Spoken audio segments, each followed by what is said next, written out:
Hi y'all, it's Renee LaDolce from College Out of the Box. I hope you're having a great week. Well, today we're going to be talking about what I would stress less about, reflections from a retired homeschool mom. The synopsis I always have for this talk says, as homeschool parents, we seem to put a lot of pressure on ourselves and stay up nights worrying about if we're doing right by our children, if they will be able to get into a good college, or if they will end up being successful. Believe me, I have shed many a tear and have had many sleepless nights throughout my homeschooling career. But as a mother of a child who earned his college degree by age 17, and as a homeschooling veteran, I can now look back and realize that my stress and worry was unfounded. So come and learn what I have gleaned over the years. So, it's true. Let me introduce myself and tell you a little bit about myself and my family so you get a little background. Like I said, my name's Renee LaDolce. I always joke and say I married my husband for his last name because I just loved it so much, LaDolce. But true story is we got engaged on our second date and we were married 5 months later. It happened very quickly, just because we knew. But another true story is that we had a lot of friends and family members, because it happened so quickly, they were literally taking bets on us to see how long we'd last. Nice, huh? Right? But we always say we thank those people for doing that, because in the first few years of marriage, you know, the first few years are always the toughest years of marriage. We would look at each other and we would say, you know what? I don't like you right now, and you're not my favorite person in the world right now, but we are too stubborn and we're not going to let those people who took bets on us win this bet, so we're going to stick this out no matter what, and divorce is not an option, and we were going to work this through no matter what. And so here we are. We've been married over 25 years now, 25 years happily married. So our hats go off to all of you for keeping us together by making those bets, right? We have one son. We wanted 6. I always say God knew what he was doing. It took us a long time to have the one, but God knew what he was doing to just give me the one, because there were many days that I was like, thank you, Jesus, because that one many times felt like 6. We went through the whole infertility thing. We went through the whole adoption process, and literally after going through the whole adoption process and filling out all those forms and having all the interviews, it was literally on that last day I had to hand in my very last form. We had the house all set up, everything. That morning I threw up and I found out, guess what? I'm pregnant. You hear those stories all the time. Well, I am living proof it does happen. So that's what happened with us. But we did have many, many children. We were in charge of Awanas and youth groups and CAP, Civil Air Patrol in our area. So we had children in and out of our house all the time. So God abundantly blessed me with way more than 6 children. A lot of them called us their substitute mom and dad. And so he blessed us above and beyond anything I could ever ask or think. So it was great. Plus, then they weren't mine. I can enjoy them and send them home, right? I will apologize ahead of time for my bipolar language. I am originally from Chicago, but I live here in Houston, Texas now. So many times you might hear me say, you guys, you know, from Chicago, or you all from down south. Or I may say pop, soda pop from the north, or Coke or soda from the south. I may say something like, you know, what the heck was he thinking? That's from the north. Or bless her heart, you know, the little phrase we say down south. So I call it my bipolar language, and a little bit of it slips out now and then, so you'll hear that. I also will apologize because also being from Chicago and being from a military family, we tend to talk and eat fast. I probably talk faster than I eat, but our family does eat pretty quickly. So apologize for talking fast. You might have to sit and take notes and listen carefully or rewind or whatever you have to do, but I do talk fast. I always try to get as much in as I can. So there was a day when I always said I would never homeschool. I came to Houston. I had no idea what homeschooling really even was. From Chicago, nobody up there at the time, this was 25 years ago, nobody really homeschooled that I knew of. So when I came to Houston, I met a lady from church, and she brought me to her house, and she had 2 little two little desks in her living room. And I said, what are those for? And she said, oh, well, I homeschool my children. And I was like, homeschool? What is that? And she explained to me what it was. And the first words out of my mouth were, I will never homeschool. And you all know what happens with that. Never say never, because God always has different plans than you, right? So then literally a couple weeks after that, God started working on my heart. I started meeting more people who homeschooled. I started reading articles about it, and things just started coming my way all about homeschooling. I wasn't even looking for it. And so God started working on my heart, and I became one of the biggest proponents for homeschooling after that, right? So now we've been homeschooling. Well, I homeschooled mine all the way through, from preschool all the way through, even technically college. And if any of you want to hear about that, you can watch my video on college out of the box.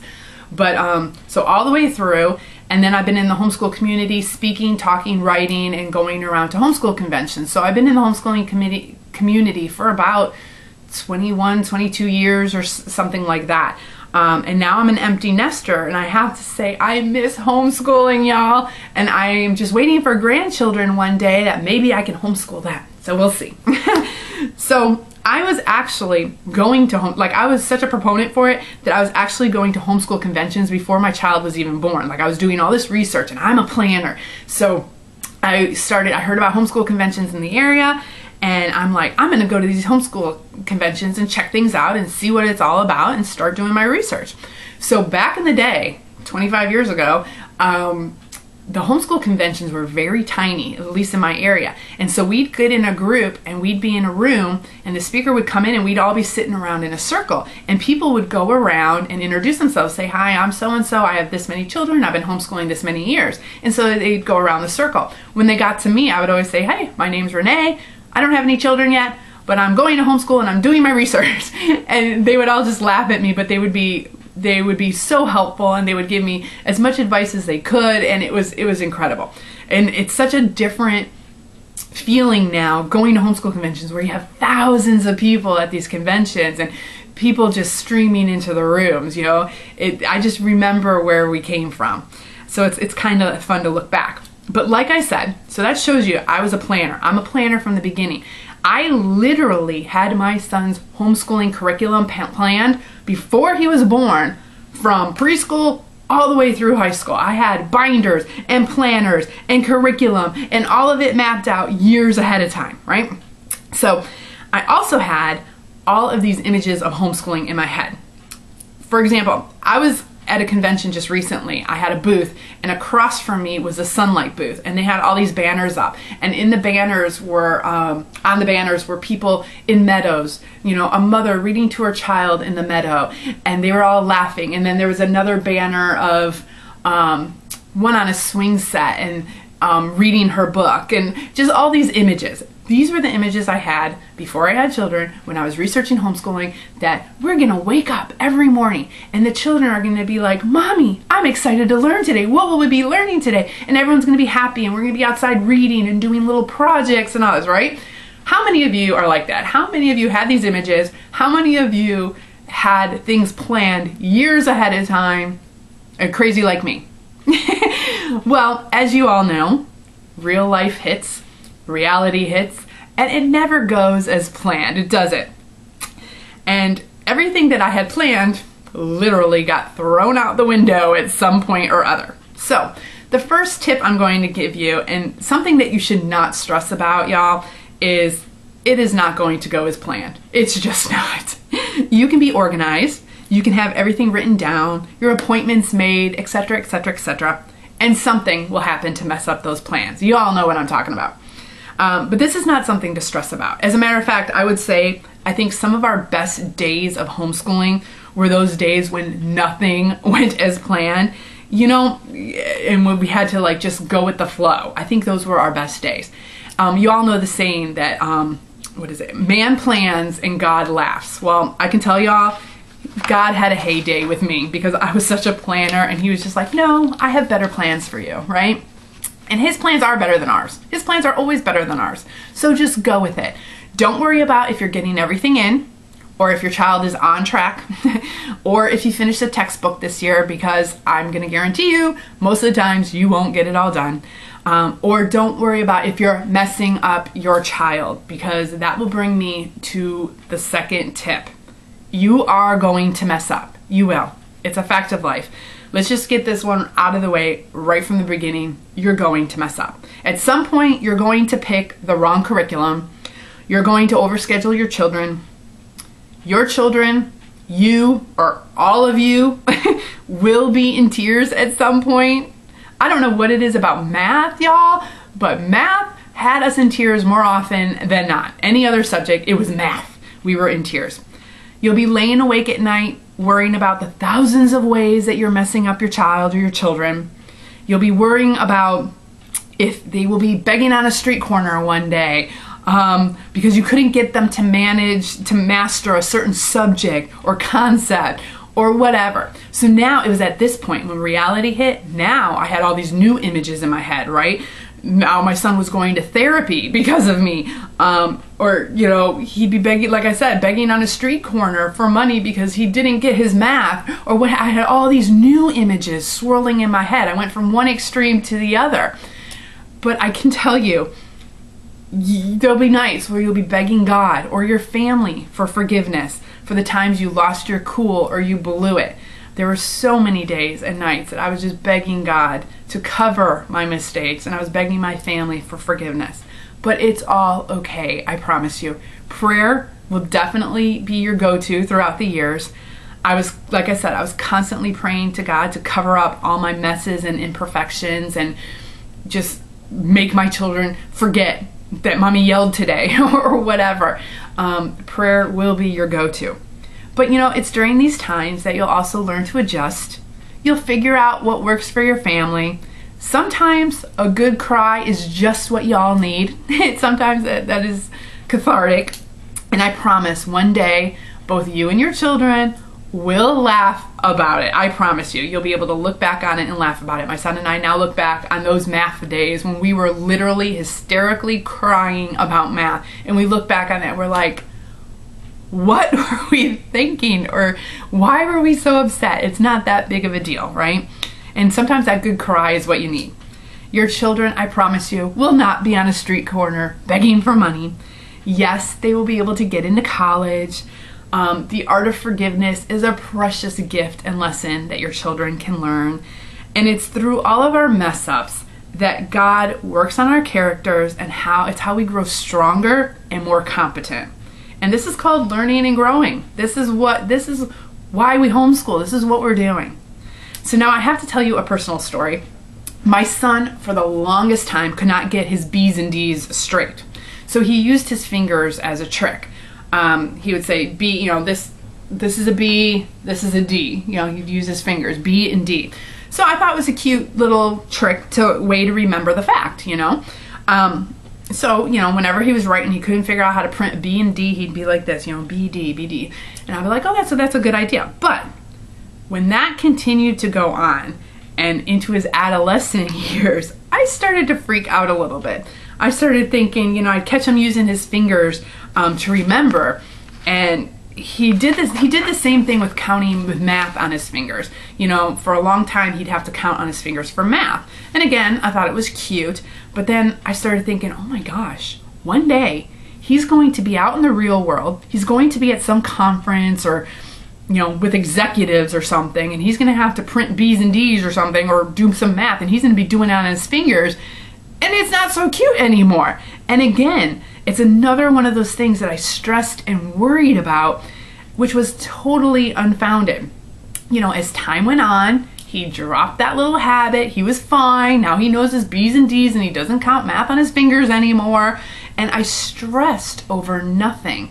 And it's those little funny things that we stress out about that I think that takes us over the edge sometimes. And I would say if your children have little habits or quirks that help them get by, most of the time they will outgrow those. I mean, it's cute. They will outgrow those. But for others, sometimes they might stick. They might be those little habits or quirks that stick. But you know what? So what? That's part of the beauty that makes them who they are and who God created them to be, right? I mean, look at famous people in the world. Like, for example, The one that comes to mind is Howie Mandel. He is a judge on America's Got Talent. He's a comedian and all that. And one of his quirks is he is like, what is he? He's like, he doesn't like germs and he doesn't like touching people. So he'll always give people fist bumps or not even touch them at all. And it's just one of his quirks that he has, but that doesn't make him any less successful. Or what about Leonardo da Vinci?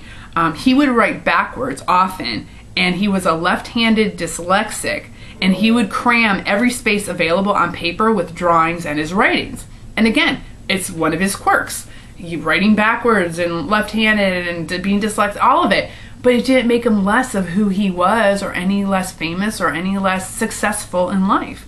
Or Steve Jobs, for example. I don't know if any of you have watched his autobiography, but he famously tried to control his health and diet by only eating specific kinds of foods for weeks at a time. Like he would just pick 5 foods and he'd eat those 5 foods for weeks at a time. Again, another quirk, but again, didn't prevent him from being successful.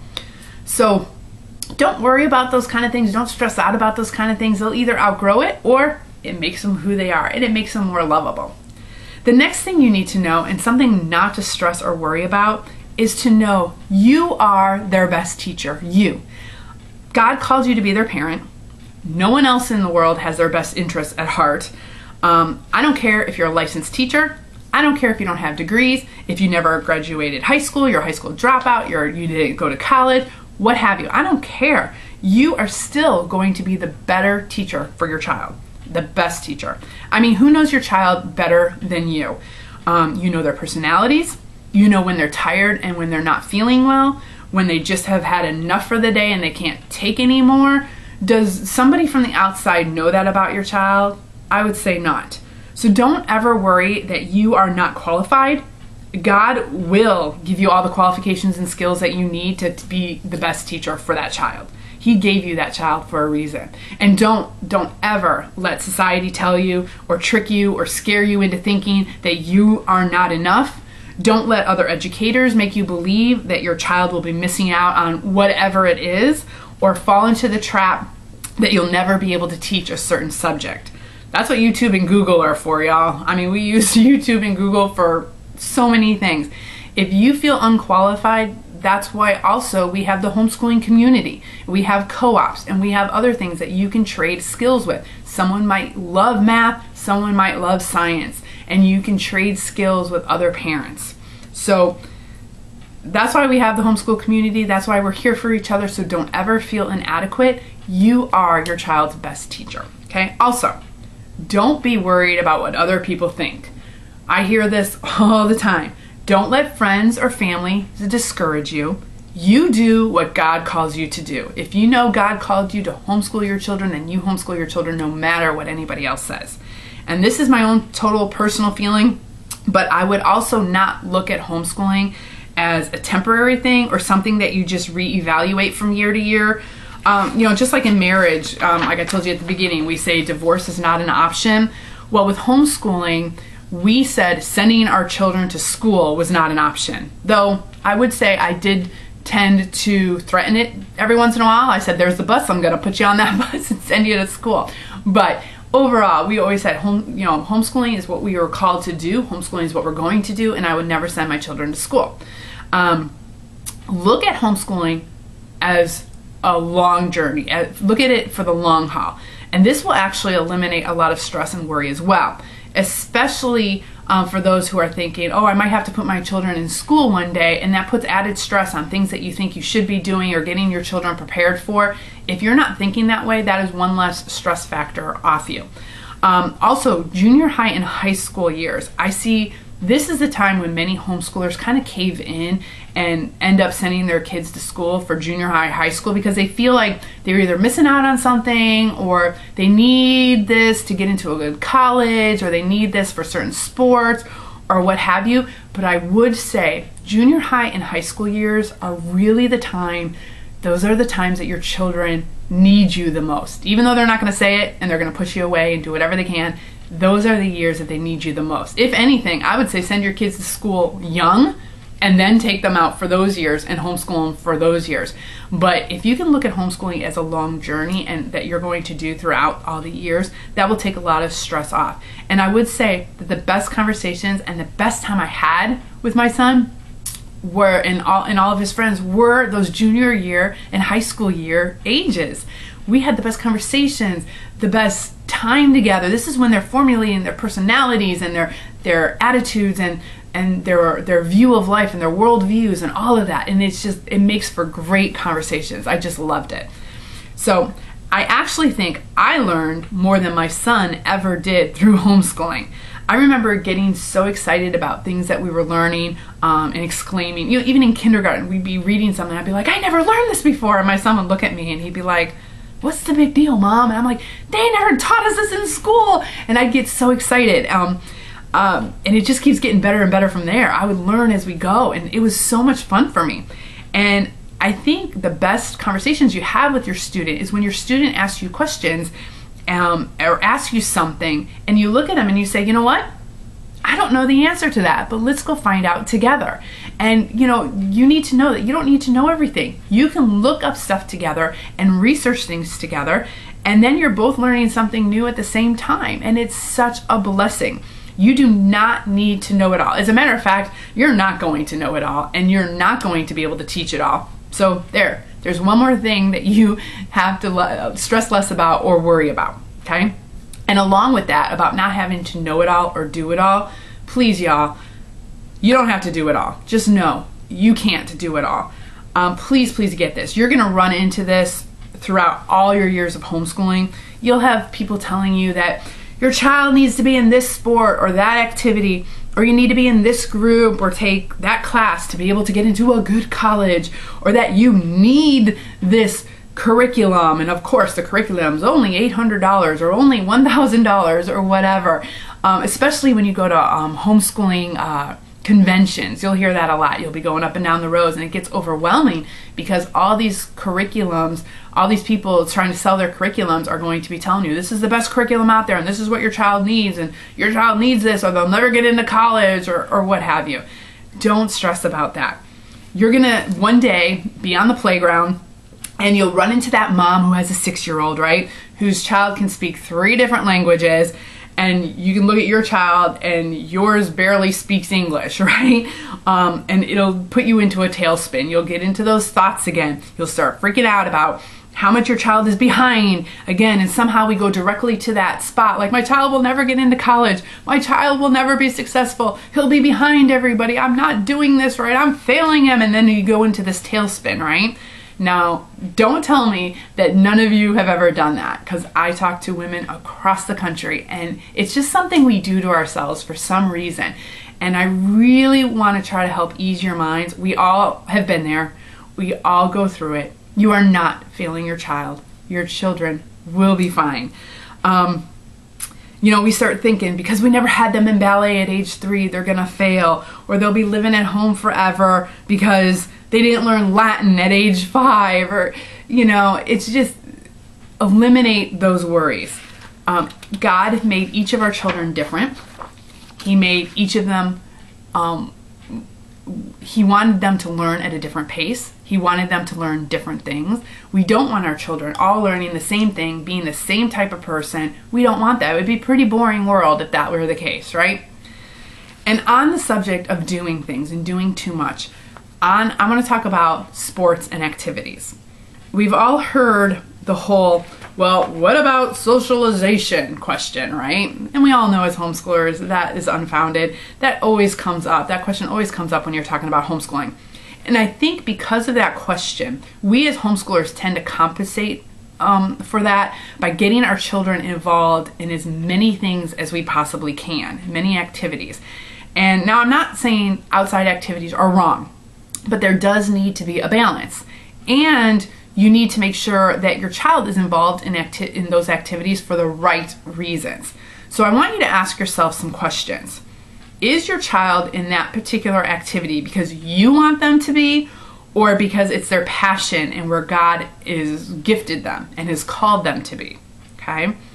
Are they in that activity because you think it'll look good on their resume, or because they really enjoy it? Do these activities interfere with church or family time? One requirement we had when we were picking or planning activities for our son was that they could not have practice more than twice a week and no practice or games on Sunday, ever. And of course, that eliminated a few activities, which was fine, but there are plenty of activities out there who honor that and that you can get involved in. Another question to ask is, do we have enough time to relax as a family? And do my children have downtime where they can explore their passions and have time to get bored or rest or read or just chill for a while on a regular basis? Now, this is very important. How many of you have ever had a child ask you, like, if they could just please stay home? Or if you're saying, okay, kids, we gotta go, we gotta be at so-and-so, and then you have kids saying, Mom, can't we just stay home? Or can't we just go outside and play for a while?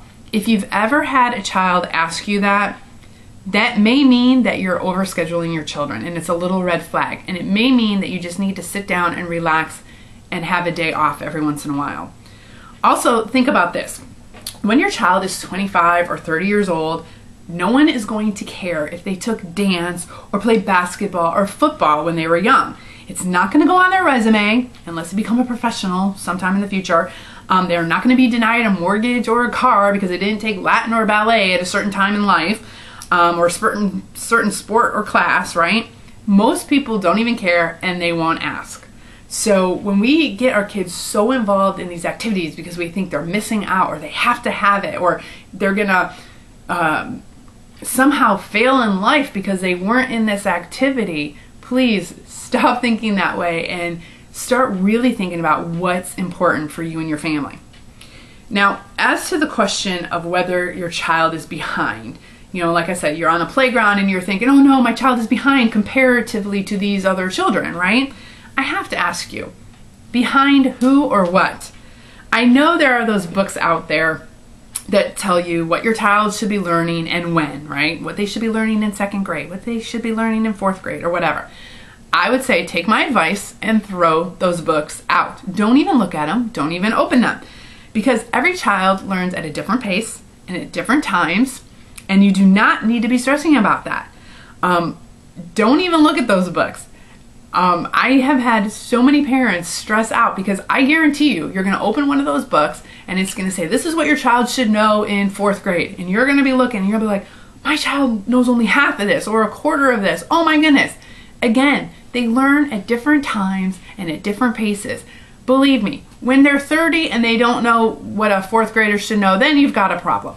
But they will learn over time. They don't need to learn it during a set age or a set time period of their life. They will learn it. Don't worry about it. So I remember my son could not get writing down for the life of him. I mean, he absolutely hated it. If he had to write, he would throw a little temper tantrum. I mean, it was ridiculous. But we tried everything. We tried every curriculum. I tried every game. I begged. I pleaded. I threatened. I bribed. I did everything.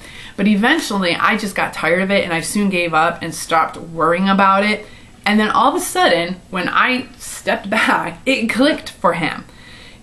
All of a sudden, he was able to crank out those 5-paragraph essays in no time flat, right? With his ly words and his descriptive adjectives. And y'all know what I'm talking about if any of you have ever used IEW. And before I knew it, this child, this boy who hated writing and would throw temper tantrums and fits and what have you, the one who despised writing started writing and started entering writing contests and started winning writing contests. Who knew, right? This happened over and over again with a variety of concepts, whether it be cursive writing or a math concept or spelling, etc. Especially for boys, I would say you can't force it. You have to wait until they're ready. But once it clicks, man, it'll click and there's no stopping them. They'll just go. I especially see many parents freaking out over the age at which their child is not able to read. They're freaking out because they might have one child who started reading at age 5, but then they have another child who's not reading yet and they're 6 or 7. Don't worry about it. Just make reading fun. Listen to books on tape. Read together. One thing we used to do was I'd be reading at night, he'd be in bed, and I'd be reading a book, and we'd get to like a really exciting part, a cliffhanger, for example. And I would be like, and then he opened the door and saw, oh, well, it's time to go to bed. And he'd be like, what? What did he see? I'd be like, well, here's the book. Here, you can keep on reading if you want. You can turn on a light and stay up late and read if you like. So I would leave little cliffhangers, or I'd make it fun, or we'd listen to books on tape, or we'd play games with them.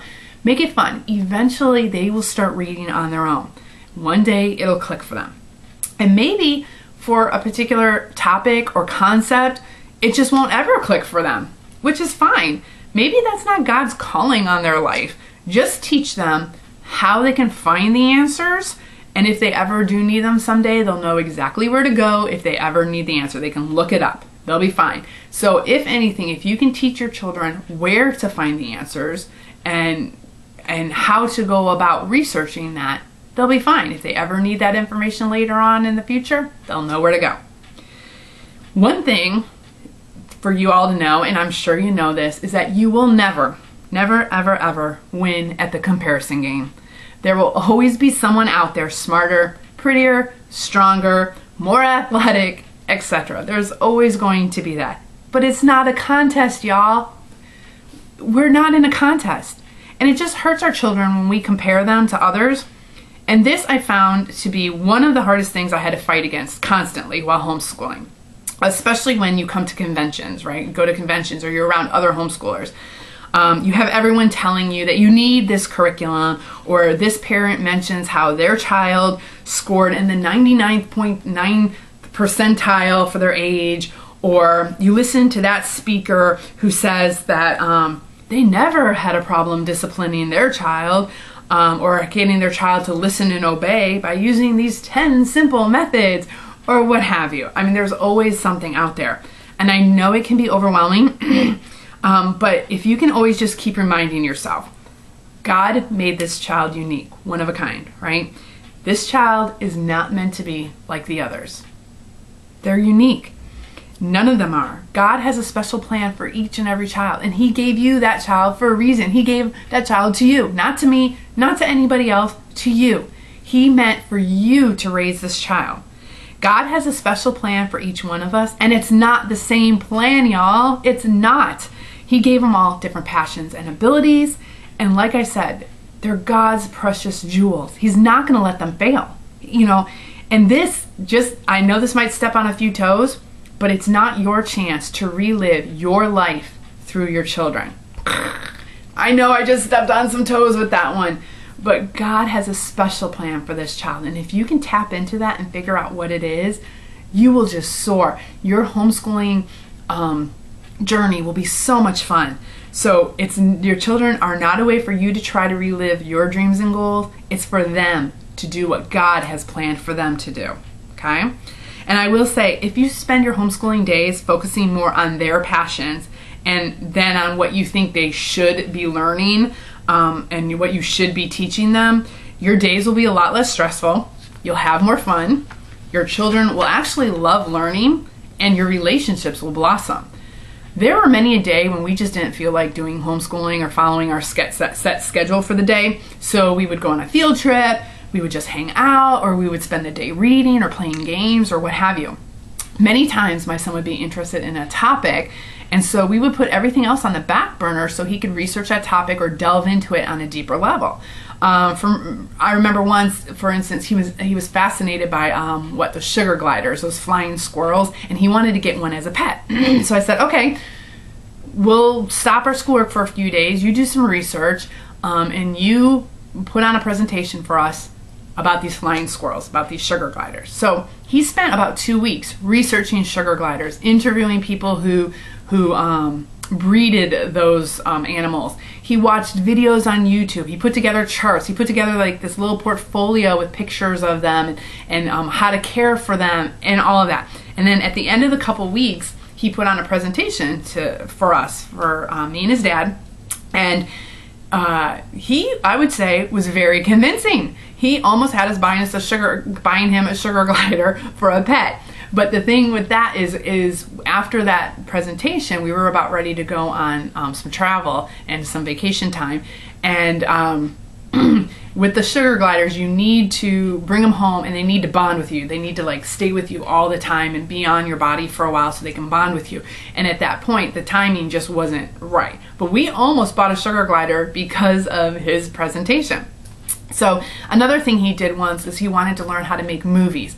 And I am technologically inept, y'all. So I couldn't teach him that at all. So I said, well, if you want to learn this, you're going to have to learn it on your own. And this child did. He spent hours a day learning from YouTube and Google and what have you, how to make videos, how to edit videos, how to do special effects and all this stuff. And he actually got very good at it. And we actually got him his own computer, a Macintosh computer, so he could edit and make these videos. And he did an awesome job. He got his own camera and video and all of that. So I would say that if your children have a passion for something, and if they want to learn something, whether you know anything about it or not, they will learn it. So don't stress about if you know something or if you're going to be able to teach them something. If they have a passion for it, they will learn it. So I think that is actually the best type of learning, when they're so excited about something and they hunger for it for themselves. That's the stuff that will actually stick with them throughout a lifetime. So now on to that other nagging worry about if you don't do all the right things, your child will never get into a good college, and then they won't be successful, and then they'll be living with you forever and ever and ever, and you'll be supporting them for the rest of their lives. Come on, y'all. We are so programmed to believe that there's only one way for a successful life in today's society, and that it's through education or by getting all these degrees or only by going to a good college or what have you, or having the right letters behind your name or a diploma from the right certain college, or, you know, y'all know that's false thinking. And if you don't know that, I would say go to my seminar or my YouTube video called College Out of the Box, or my webpage, www.collegeoutofthebox.com. And that will hopefully make you look at college in a whole new light and maybe help you reach your goals in a different way. But I want you to put this into perspective. There are thousands of colleges out there, and I guarantee one of those colleges will accept your student. Now, it might not be your Ivy League college, or it might not be the college that's #1 on your list, but your child, if it's God's plan, and if they want to go, and if they have the drive to go, they will get into college. Don't worry about it. And they will graduate. Believe me, colleges are taking homeschoolers, and the homeschoolers graduate, and they're successful, and they're doing fine. Now, I always joke and say, if my sister, who barely graduated high school, could get into a college, your child will be able to also. So, a quick note on college. I would say, though, after, if you've been homeschooling your child all the way through, or not, whatever, you've been teaching your children, and you have these plans for your children, after all these years of homeschooling or raising your children, be very careful about where you send your children to college. Do your research. Again, I talk about this in my other seminar, but I've seen many instances of strong Christian children going off to college, and within a year they come back, for summer, and I see the change in them, their demeanor, their appearance, their attitudes, their worldview, everything has changed, and that's just in 1 year. And many students, remember, they don't graduate within 4 years, they take 5, 6, 7 years. So be very careful about where you're going to send your children off to college. Just be aware of what you're immersing your children in. Do your research. I have many videos on colleges, so please check into those. Do your research beforehand. So remember that son I told you that still couldn't figure out his B's and D's until, and using his fingers until late in the adolescent years? Well, that is the same son who hated school, who didn't want to learn anything unless it was videos or something that he wanted to do, who was always asking me, why do I have to learn this? This is so stupid. I'll never use this in real life anyways. Do any of you have a child like that? He always tried to do everything with either a shortcut or cheat or find the easiest way to do it, or the most efficient way, but not really efficiently doing it. He would just try to get it done, right? Oh, Lord, y'all. Well, for those of you who know our story, this boy, this same student, the same one who told me he never wanted to go to college, that school is a waste of time, who wanted to go out into the real world and live real life and earn real money, and the one who had me in tears more often than not and on my knees praying more than y'all can imagine. This boy, oh my gosh, this is the same son who graduated high school at age 17 and then 2 weeks later graduated from college with his bachelor's degree for college. Talk about God having a heyday with me on that one. And talk about me not having a plan for that. Do you think many years ago when I was charting out our homeschool journey and having the plans and the curriculum, do you think I even in my remotest dreams even thought that this would happen? You know, talk about God having a sense of humor. That kid was probably going to be the death of me back in the day, and now look. Like, I never would have imagined that in a million years, ever. So I will say they will graduate, I promise you. They will go to college if that's God's plan and if they want to. And remember, college isn't for everyone. There are so many options out there. You have gap years, you got military, you got trade schools and vocational schools and internships and apprenticeships, and maybe they might want to start their own business, or they want to travel, or they want to write a book, or what have you. Again, I go into this in my other seminar. But yes, colleges accept homeschoolers. They will be successful in a university setting. You have taught them everything they need to know. And if you haven't, I'm sure they will figure it out. They will know a way. They will know where to look. They will know how to find something to, you know, if they don't know something, they know where to go to look for it. So they'll be fine.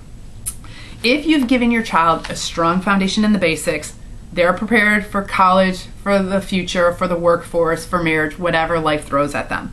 Plus, as I always tell teenagers, if they're on time for things, they have a great work ethic, and they're honest, they're already ahead of the majority of the people out there. Because I talk to employers across the country, and those are the 3 things they're looking for. Isn't that sad? Be on time, have a great work ethic, and be honest. That's what they're looking for. So if you teach your children that, they'll be fine. So the next tip I have to offer you, and something that you shouldn't be worrying about or stressing over, please know that character and relationships trump academics every time. I love this quote. It says, "Heaven or Harvard, is it eternally important? If it's not, don't stress about it," right? Somebody told me years past, says, who are you trying to raise? Are you trying to raise a genius pagan, or are you trying to raise a godly, productive citizen of the United States, or, you know, of the world? And that's what we're trying to do. We want them to be godly. We want them to be productive. Who cares if they're a genius? Who cares if they score 100% on the SAT or ACT? If they don't know God, or they're not living the way God wants them to live, what good is that anyway? So heaven or Harvard, right? I know many parents who stress out about academics and which courses their child should take and when. Others who stress about getting all the subjects in during the day or the week, or finishing the textbooks or curriculum, or making sure their children know all the formulas or whatever. I mean, it's stressful just even talking about it and thinking about it, right? You're never going to get everything in. And it's fine. Your children will be fine. I mean, how much do you remember from your school lessons way back in the day, right? And most importantly, how much of that do you use on a day-to-day basis? Right? And if you can't remember something, you could always look it up, and you could figure it out, and you can remind yourself. So it's not that big of a deal. You could always relearn things, and that's what life is about, relearning things and learning things as we go, and never stop learning, right? So along these lines, I would also say, please don't focus on grades. As a matter of fact, we never gave grades out. Focus instead on growth and mastery. For me personally, I found this particularly hard, especially at the beginning. I was a straight A, high achievement bookworm student growing up. And I always said, my children are going to learn, they're going to be straight A students, they're going to learn to love to read, they're going to want to learn every day, they're never going to want to stop, all this. Well then, God gives me this son who comes in, who hates reading. Like, he wouldn't pick up a book. Like, if he had a choice between picking up a book or going out and play, he would go out and play any day, right? I mean, he's a good reader, but he's not a voracious reader like I am. He wouldn't just pick up a book, right? And he didn't want anything to do with schoolwork. he would just, like I said, just do enough to get by. And I had to get over my preconceived notions of what I wanted in my child from past, right? And my hubby, God bless his soul, my husband sat down with me one day, and my husband is kind of like my son. Like, he hated school growing up, and he never really liked reading, but now he is a voracious reader. So there's always hope for my son, right?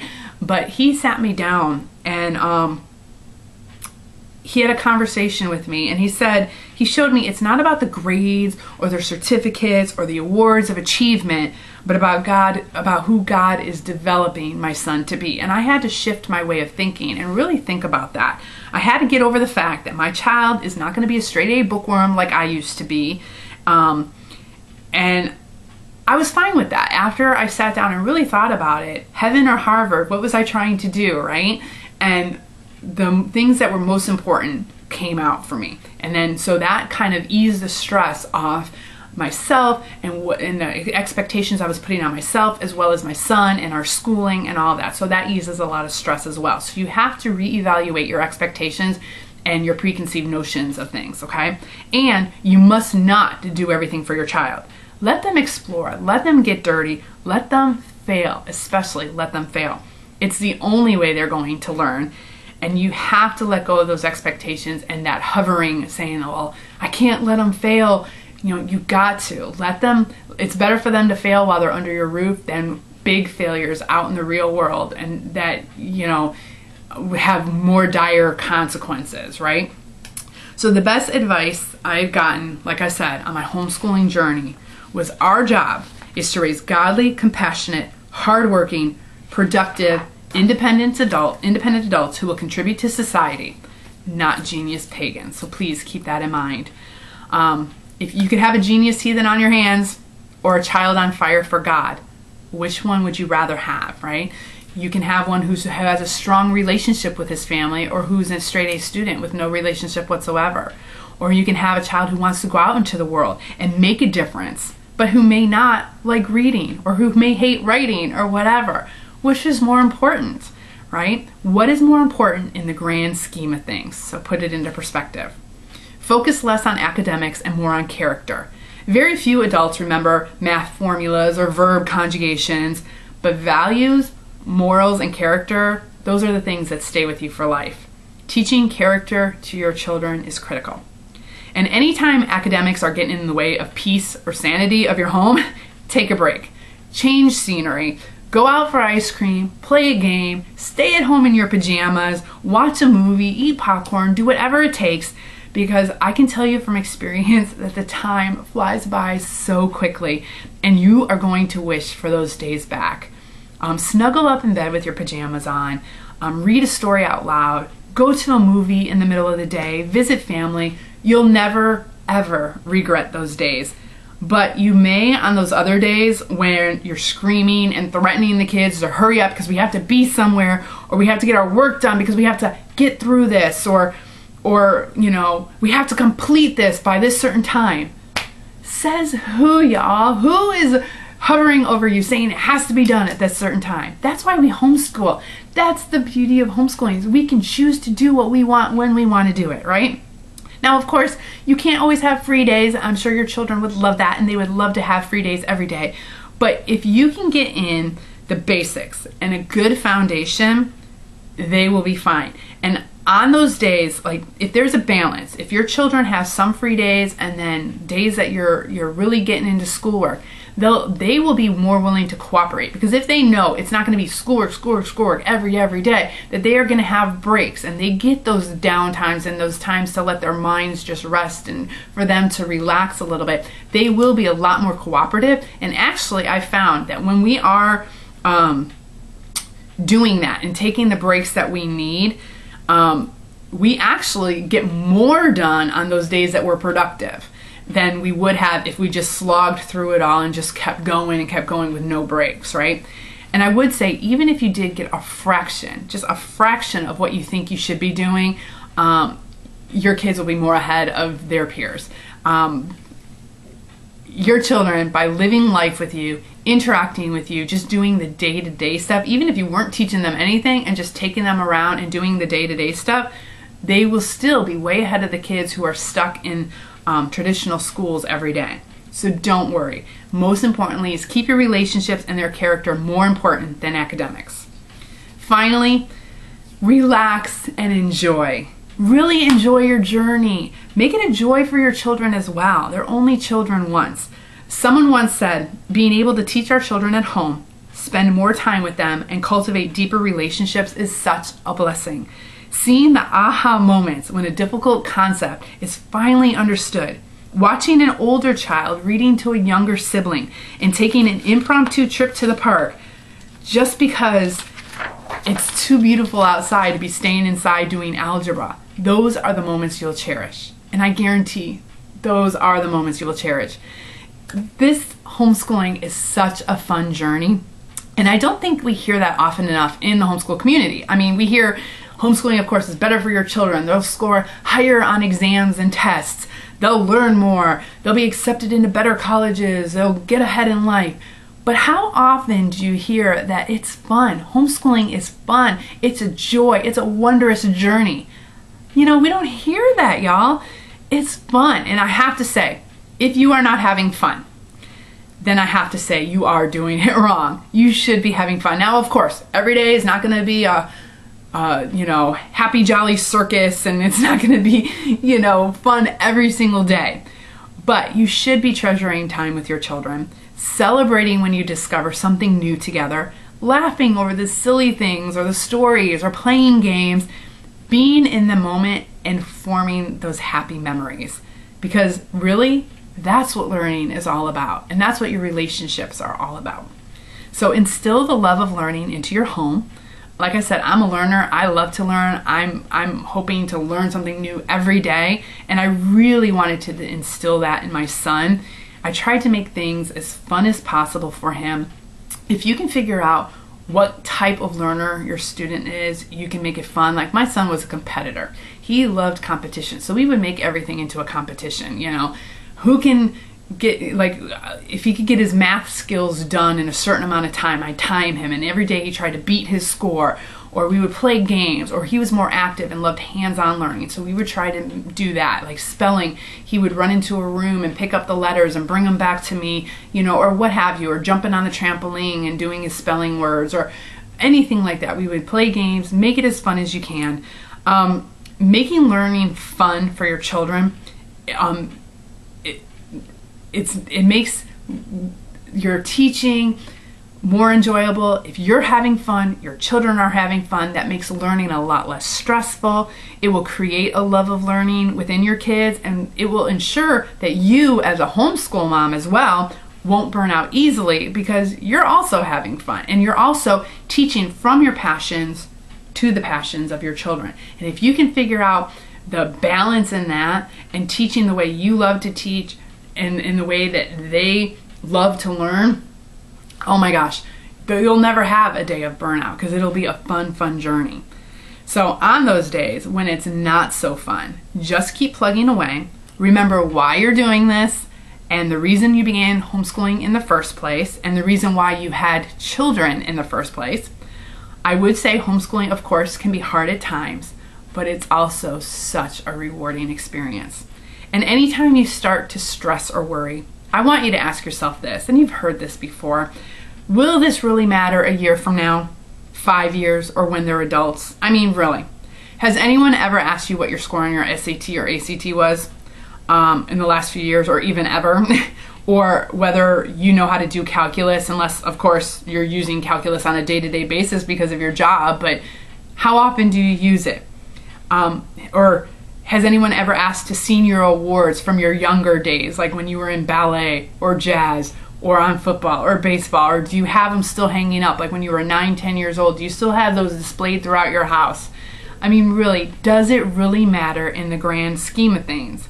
Come on, y'all. Y'all know that much of what we stress over is pointless and is a waste of time.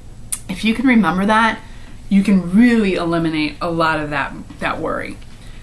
So I want you all to one day, when your children are grown and flown from the nest, to be able to look back on your homeschooling journey as one of the best, and that those years you spent with your children are the most joyful years you ever had. I know it can be a thankless job, it can be exhausting, and one where you don't see the results until many years later. Believe me, I know, but I promise you, you will see those results. And maybe, perhaps,